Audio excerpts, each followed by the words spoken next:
La ley y la promesa. Por Neville Goddard.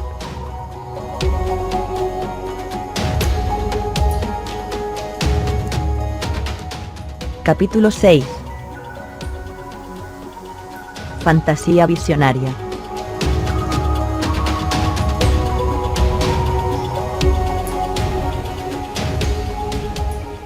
La naturaleza de la fantasía visionaria, o imaginación, es muy poco conocida, y la naturaleza externa y la permanencia de sus imágenes existentes se consideran menos duraderas que las cosas de la naturaleza vegetativa y generativa.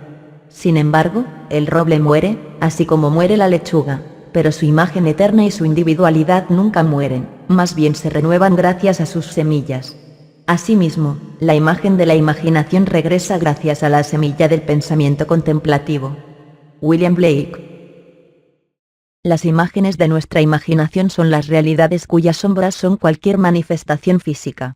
Si somos fieles a la visión, la imagen creará por sí misma la única manifestación física de sí misma que tiene derecho a fabricar. Hablamos de la realidad de una cosa cuando nos referimos a su sustancia material. Esto es exactamente lo que significa un imaginador por su irrealidad o sombra. Imaginar es una sensación espiritual. Es entrar en el sentimiento de tu deseo cumplido. A través de esta sensación espiritual, mediante el uso de la visión, sonido, aroma, gusto y tacto imaginarios, proporcionas a tu imagen la intensidad sensorial necesaria para producir la misma imagen en el mundo exterior o mundo de la sombra.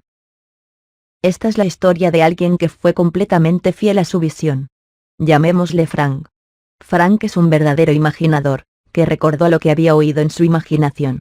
Esto es lo que Frank me escribió. Un amigo que conoce mi apasionada afición por la ópera, me comentó que había intentado conseguir la grabación completa que hizo Kirsten Flagstad de Tristán e Isolda, para regalármela el día de Navidad, pero le había resultado imposible. Él buscó en una docena de tiendas y en todas le dijeron lo mismo: este disco está completamente agotado desde hace meses y lamentablemente, la compañía RCA Victor ya no va a volver a editarlo. El 27 de diciembre, yo me decidí a probar otra vez sus métodos, querido Neville, para conseguir el disco que yo deseaba con tanta intensidad. Así pues, me acosté en el salón de mi casa, y mentalmente me veía caminar en una tienda de discos que solía frecuentar. Allí preguntaba al vendedor, del cual recordaba perfectamente su cara y su voz, lo siguiente: ¿usted tiene la grabación completa de Tristán e Isolda interpretada por Flagstad? El vendedor me contestaba: sí, la tengo. Esta fue la sencilla escena que confeccioné, y recostado en el salón de mi casa, la imaginé una y otra vez hasta que llegué a un punto en que me empezaba a parecer real. Luego, esa misma tarde, fui a esa misma tienda con la intención de representar físicamente la misma escena. Ningún detalle proporcionado por los sentidos me había animado a creer que podía salir de esa tienda con esa grabación. Es más, este vendedor me había dicho en septiembre exactamente la misma historia, que también dijo a mi amigo un poco antes de Navidad. Me acerqué al vendedor de la misma manera que lo había imaginado antes, y le pregunté exactamente lo mismo: ¿usted tiene la grabación completa de Tristán e Isolda interpretada por Flagstad? Pero él contestó: no, no la tengo. Con desilusión, exclamé interiormente: vaya, esto no es lo que quería escucharte. Cuando me iba a dar la vuelta para salir de la tienda, me di cuenta casualmente de que en un estante muy alto había un anuncio publicitario precisamente del disco que yo tanto buscaba. Un poco frustrado, le dije al vendedor señalando el anuncio: si usted no tiene la mercancía, no debería anunciarlo. El vendedor respondió: discúlpeme, tiene usted razón. Y tomando una escalera se dispuso a retirar el anuncio en mi presencia. Pero para sorpresa de ambos, el anuncio contenía el disco completo.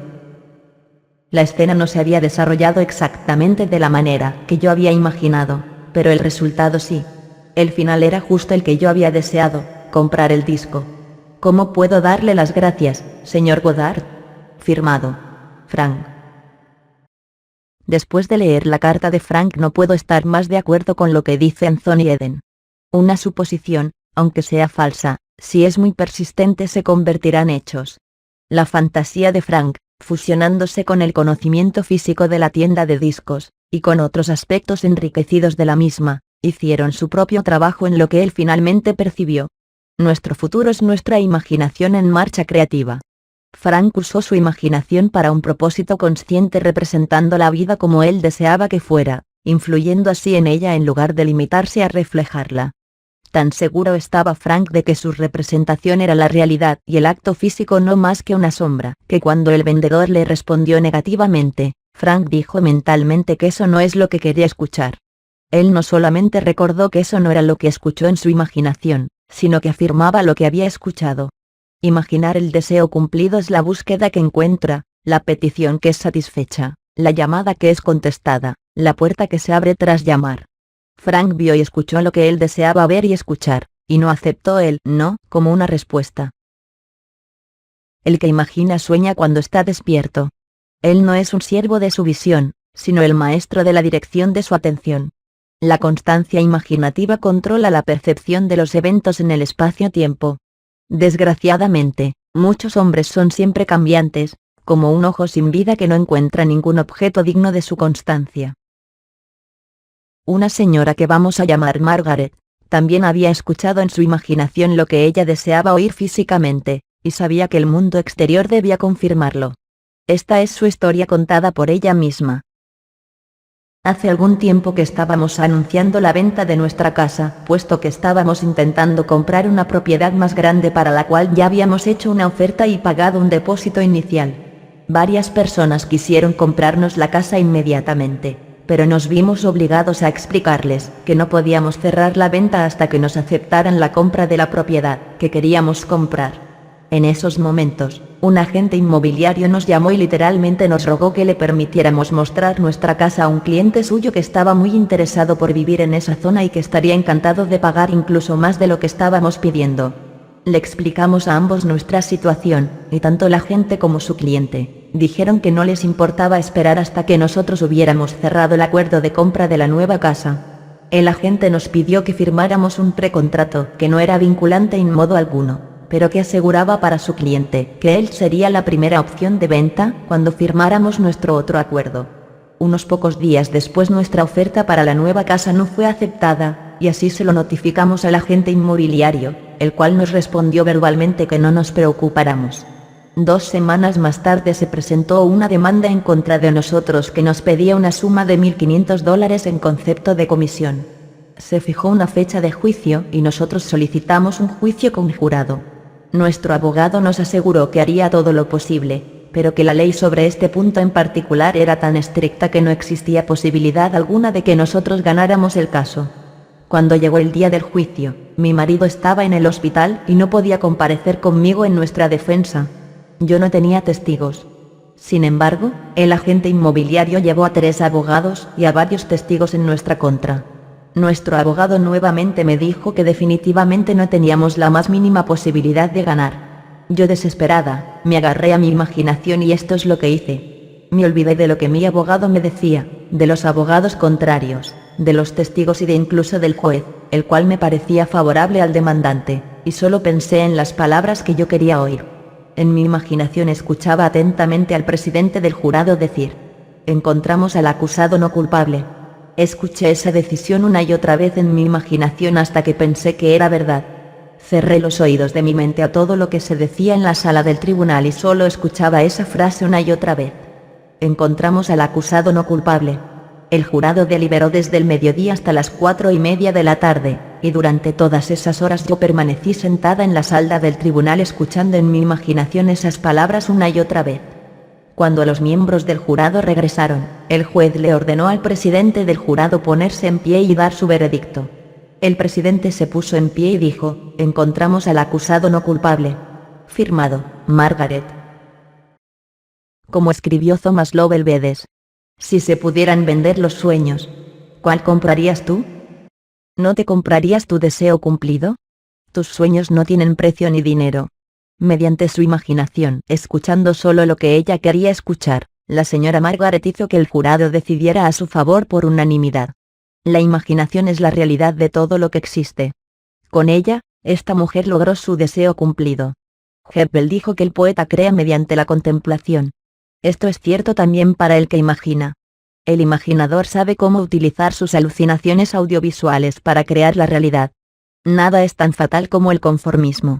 No debemos dejarnos oprimir por el firme anillo de los hechos. Cambia la imagen, y así cambiarás el hecho. Otra señora, a la que llamaremos Carol, emplea el arte de ver y sentir para crear su visión en su imaginación. Así me contó su experiencia. Hace un año, me llevé a mis hijos a Europa y dejé mi apartamento amueblado a cargo de mi criada. Cuando regresamos a los Estados Unidos unos meses después, descubrimos que tanto los muebles como mi criada se habían ido. El conserje del edificio afirmó que la empleada le había dicho que se llevaba los muebles a petición mía. Nada podía yo hacer por el momento, así que mis hijos y yo nos mudamos a un hotel. Yo, por supuesto, denuncié el incidente a la policía, y también contraté a unos detectives privados para que se encargaran del caso. Ambos investigaron cada almacén de Nueva York pero no encontraron nada. No parecía haber ningún rastro de mis muebles, ni de mi empleada. Después de haber agotado todas las posibilidades, me acordé de sus enseñanzas, y traté de aplicarlas en este asunto. Así pues, mientras estaba sentada en mi habitación del hotel, cerré los ojos y me imaginé estar en mi propio apartamento, sentada en mi sillón favorito rodeada por todos mis enseres personales. Miré a través del salón y vi mi piano sobre el que estaban las fotos de mis hijos. Quise seguir mirando mi piano hasta que toda la habitación se convirtió en algo vívidamente real. Pude ver las fotos de mis hijos, incluso sentí la tapicería de la silla en la cual, según mi imaginación, yo estaba sentada. Al día siguiente, cuando salía de mi banco, caminé sin darme cuenta hacia mi apartamento en lugar de ir hacia mi hotel. Cuando llegué a la primera esquina me di cuenta de mi error, me detuve para volver sobre mis pasos, y en ese momento delante de mí me llamó la atención un par de tobillos, que me eran muy familiares. Efectivamente, eran los tobillos de mi criada. Me acerqué a ella por detrás y le agarré del brazo. Ella se asustó bastante, pero yo la tranquilicé diciéndole que solo quería recuperar mis muebles. Llamé a un taxi y ella me llevó al lugar en el que sus compinches habían almacenado mis muebles. En un solo día, mi imaginación había encontrado lo que la policía y varios investigadores privados no pudieron hallar en las últimas semanas. Esta mujer conocía el secreto de la imaginación antes de llamar a la policía, pero se olvidó de él debido a la atención que había fijado en los hechos.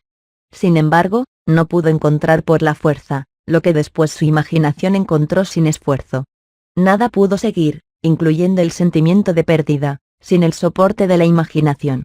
Imaginando que ella estaba sentada en su propio sillón, en su propio salón, rodeada por todos sus propios muebles, ella retiró el apoyo imaginario que estaba dando a su sentido de pérdida.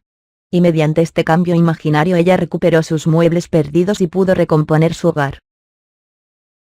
Tu imaginación es más creativa cuando tú imaginas las cosas como tú deseas que sean, construyendo una nueva experiencia de un sueño de fantasía.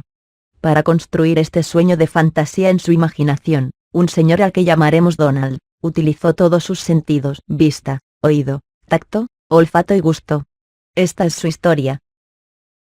Desde que era pequeño yo soñaba con visitar lejanos países. Las Indias occidentales, particularmente, alimentaban mi imaginación, y me gustaba deleitarme con la sensación de estar realmente allí. Los sueños son maravillosamente económicos y cuando fui adulto decidí continuar soñando con aquellas cosas que yo no podía permitirme ni por dinero ni por tiempo, para que se pudieran hacer realidad. El año pasado estuve ingresado en el hospital por necesitar una cirugía. Yo había escuchado sus enseñanzas, y mientras me estaba recuperando, decidí ocupar ese obligado tiempo disponible para intensificar mi fantasía favorita. Escribí a la línea de buques de vapor Alcoa, pidiéndoles folletos gratuitos de sus viajes. Y cuando los recibí, los estudié detenidamente, hora tras hora. Tras haber elegido el buque, el camarote, y los 7 puertos que deseaba conocer, generé la escena que quería imaginar. Yo cerraba los ojos, y en mi imaginación, caminaba por la cubierta del barco, sintiendo el movimiento que el agua producía en el transatlántico mientras se abría camino a través del océano. Escuchaba el ruido de las olas rompiendo contra los costados de la nave. Sentía en mi cara el calor de un sol tropical. Y olía y sentía en mi boca la sal, que se concentraba en el aire. Durante una semana entera, en la que yo estaba confinado en una cama de hospital, sentí la experiencia libre y feliz de estar realmente en ese barco. Luego, el día antes de mi salida del hospital, guardé todos los folletos de viaje y me olvidé de ellos. 2 meses más tarde, recibí un telegrama de una agencia de publicidad para decirme que había ganado un concurso. Recordé entonces que unos meses antes yo había depositado un cupón de un concurso en un supermercado de barrio, de lo cual ya me había olvidado por completo. Yo gané el primer premio y era nada más y nada menos que un crucero por el Caribe patrocinado por la compañía de buques de vapor Alcoa. Pero la maravilla no se detuvo ahí. Me asignaron exactamente la clase de camarote que yo había vivido durante mi convalecencia en el hospital. Pero todavía sucedió algo más increíble, el buque era también el que yo había elegido, e hizo escala no solo en uno, sino en los 7 puertos que yo había deseado visitar en mi imaginación. Como decía Stephen Barry en Staton, viajar es un privilegio, no de los ricos, sino de tu imaginación.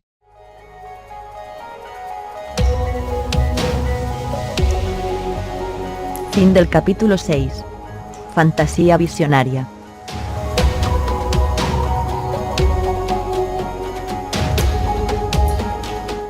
Del libro La ley y la promesa. Por Neville Goddard.